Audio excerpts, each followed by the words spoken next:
Welcome back. Before we go on to consider some of the nuances in the question of whether disasters are good for the economy, let's review the conclusions we reached in the last lecture. And in the process, we'll reinforce the importance of the distinction between rate and level that we introduced in the last lecture. The white trend line on this graph represents an economy's growth path in terms of output or real GDP. The solid portion of the line is created from data on the actual performance of the economy, and the dot dash portion projects output in the future where the economy to continue on this growth path. The natural disaster disrupts this pattern by increasing resource scarcity and output falls, as represented by the red line. How far and how quickly output falls depends on the characteristics of the particular disaster, but as we established in the first lecture, output must fall. The lowest point on the red curve represents the full impact of the disaster, and the space between the red and white lines is the production that didn't take place. At some point, however, the recovery begins. On our graph, the red output line begins to rise back toward the pre-disaster trend line. And note that the recovery portion of the red curve is steeper than the corresponding white trend line, meaning that in this best case scenario, the recovery is rapid, and in fact, the rate of economic growth is higher than it was projected to be had there been no disaster. In the first lecture, we commented on the difference between rates and levels in discussing economic growth, and that distinction is clearly on display in this graph.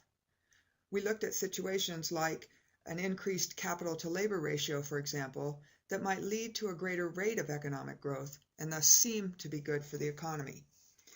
You also saw in the mystery clues that this higher growth rate post-disaster can be found in the United States, for example, after the Spanish flu, giving the misleading impression that disasters are good. But take a closer look at the model, and remember that this is a best-case scenario. Even when the recovery is complete and the economy has returned to its pre-disaster growth trend, it does so at a lower level. QP, in purple, is the higher potential level of output that the economy would have achieved had the disaster not disrupted the growth pattern. The lost potential production, which clearly displayed on this model, is largely invisible in people's everyday lives. The effect of rapid redline recovery growth rate, on the other hand, is very visible and tangible, reinforcing the impression that good comes from disasters.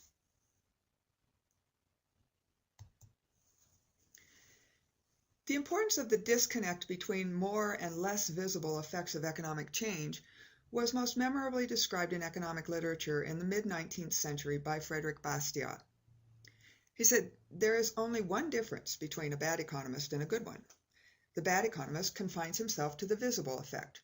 The good economist takes into account both the effect that can be seen and those effects that must be foreseen." In an essay entitled "What is Seen and What is Not Seen," Bastiat identified what has come to be known as the broken window fallacy. The event that Bastiat was referring to was probably only considered a disaster by the young son of James Goodfellow, but the analogy to the impact of larger-scale disasters on the economy is perfectly apt. In relating the incident of the broken window, Bastiat is less concerned with the incorrigible son and the furious father than with the reaction of the amused bystanders, who try to calm the senior Goodfellow with platitudes. "It's an ill wind that blows nobody some good. Such accidents keep industry going. Why, what would become of the glaziers if no one ever broke a window?" Now, as you listen to Bastiat's analysis of the economic impacts of the broken window, think hurricane or tsunami or earthquake.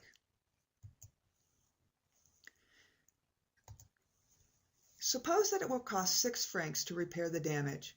The glazier will come, do his job, receive 6 francs, congratulate himself, and bless in his heart the careless child. That is what is seen.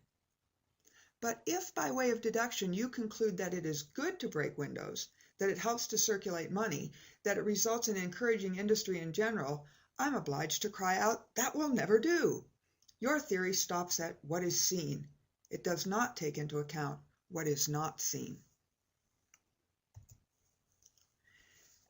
With the purple line on our graph, what is not seen turns out to be significant.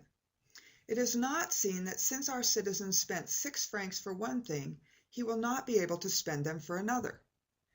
It is not seen that if he had not had a window pane to replace, he would have replaced, for example, his worn-out shoes, or added another book to his library.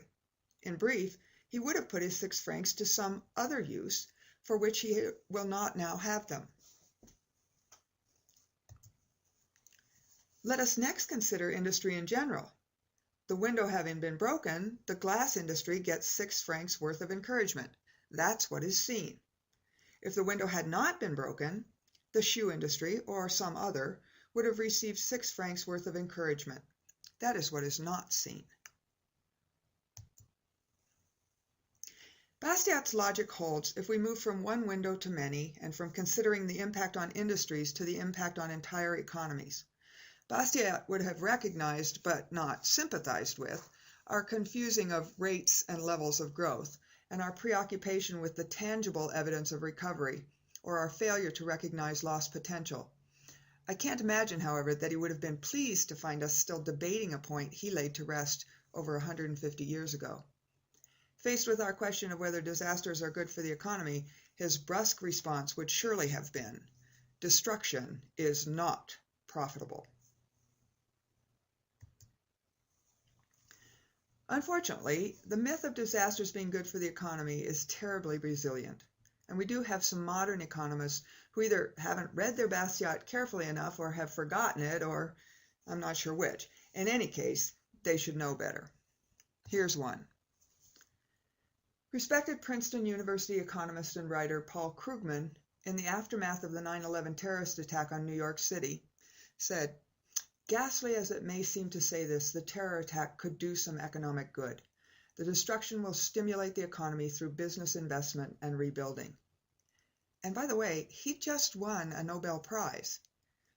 Now, to which I can only imagine Bastiat saying something like, "Excuse me, Professor? Would you like to think about that a little more carefully?" Well, we don't have Bastiat to respond with his inimitable sarcasm, but we're fortunate to have others who've seen the power of his thinking about the seen and the unseen. Walter Williams, George Mason University economist and noted writer, offers Krugman a pointed, if slightly less caustic rebuttal than I'd imagine he'd have received from Bastiat. We know this to be fishy just by asking, would there have been even greater economic good if the terrorists succeeded in destroying buildings in Los Angeles, San Francisco, Chicago, Philadelphia, Boston, and all other major cities? Of course, you and I know that this is utter nonsense. Property destruction always lowers the wealth of a nation. I hope one of Krugman's students asks him, if property destruction is so good for the economy, why aren't Beirut and Belfast boomtowns? Okay, with that, let's move on. There are 2 more issues we want to address before leaving the question of whether disasters are good for the economy, and both issues deal with the hard-to-quantify human factor. First, we have to acknowledge that post-disaster measures of economic growth and well-being focus, because practicality mandates that they do, on the tangible aspects of the standard of living of the survivors. The personal losses and suffering that exact a huge toll on individuals are rendered nearly invisible in the more broadly focused analysis of the economy. But these costs are nonetheless real for being unseen. And although they aren't effectively captured in statistical measures like GDP and GDP per capita, economists do recognize their existence. A 2006 Harvard School of Public Health study noted, if we take the economic value of human life into account, however, it's clear that epidemics have a high cost. How high depends on the economic value one assigns to life. People who die during epidemics, along with their families, obviously lose out economically. One could, moreover, add other losses to this if one places an economic value on intangible impacts, such as the lost companionship and love felt by friends and relatives of the dead. The second issue is largely also unseen, or at least uncaptured, and that's the cost of what might have been and wasn't, the unrealized potential of disaster victims and the contributions they might have made. Interestingly, study of this issue interfaces with controversy over whether or not there's such a thing as overpopulation, in the sense that at some point having more people is bad and having fewer is better. The link between this controversy and disaster impact studies lies in the proposition that disaster-related population losses in less developed countries might serve a useful function in relieving so-called overpopulation pressure on resources, and thereby rising standards of living. The late economist Julian Simon vigorously challenged this notion, pointing to the unseen dimensions of population loss, the knowledge and advances that do not happen. A highly regarded professor of economics and a policy analyst, Simon became a public figure when he took on popular writer Paul Ehrlich during the heyday of the environmental movement in the 1970s. Dismissing Ehrlich's predictions of a coming population bomb, Simon argued the economic benefits of population growth. Calling human ingenuity the ultimate resource, he pointed to the historical record to argue that, all else being equal, advances in technology and standard of living are proportional to population size. Simon was intrigued by the work of earlier economists trying to decipher the sources of economic growth and the relative contributions of physical and human capital improvements. Building on their conclusions that improvements in technological practice are the major source of economic growth, and thus of improved standards of living, Simon undertook to plot the history of the world's great discoveries against population.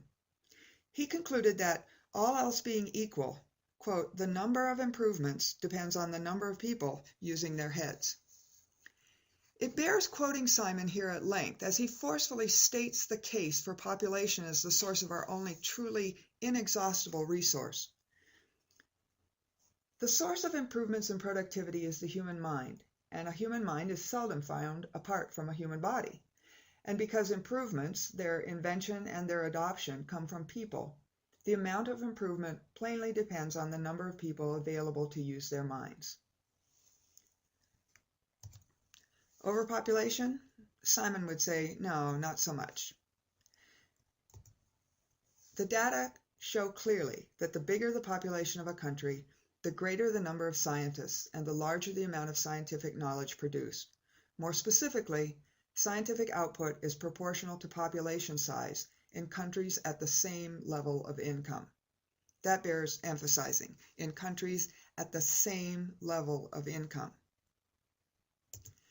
And note here that Simon's not just arguing that the more people there are, the more geniuses we'll have. He clearly recognizes the power of the margin, the everyday improvements made by everyday people. The main contribution that additional persons make to society is the new knowledge of all kinds, scientific, organizational, and everyday knowledge that they create and leave behind them. And to repeat an earlier statement, these gains are the result not only of geniuses, but of a real number of workaday ingenious people. Finally, we have to clarify for our students that when we assert that disasters are not good for the economy, we're not denying the possibility that there are individuals and groups who may reap benefits. We have to teach our students to avoid what's called in logic the fallacy of composition. We commit this logical fallacy when we assume that an accurate generalization about a group must necessarily be true of every member of the group. For example, the law of demand teaches us that as price rises, ceteris paribus, the amount of gasoline purchased will fall. We commit the fallacy of composition if we then conclude that at higher prices, everyone purchases less gas. To assert that disasters are not good for the economy, therefore, is not to deny the possibility that individual people may actually benefit. Clearly, some do, but we shouldn't be surprised. The National Voluntary Content Standards in Economics remind us that economic change, whether for the better or for the worse, produces both winners and losers. Yes, individuals and groups of people may and do benefit from disasters, but that does not undermine the fundamental fact that disasters are not good for the economy overall. We have many, many examples throughout history of individuals or groups benefiting from disaster-caused economic change. After the Black Plague, agricultural workers got higher wages because so many serfs and peasants had died. After the Chicago fire, the price of fire brick went sky high, and the Philadelphia producer made a fortune. The Marriott hotel chain benefited from the influx of insurance and relief workers to New Orleans after Hurricane Katrina. And because so many barges sank in the hurricane, those left on the Mississippi brought in as much as 4 times the normal daily shipping rate. So, Bastiat's seen and unseen dichotomy can help us put the winners and losers idea into perspective. After the immediate impact of the disaster, what we see is the flurry of recovery activity that uses resources and creates jobs, all of which seems good. As time passes, our acute awareness of the costs, the picture of death and destruction, begins to recede. Eventually, the costs fade in the big picture, becoming the unseen to the economy, no matter how real they may continue to be to individual victims and their families.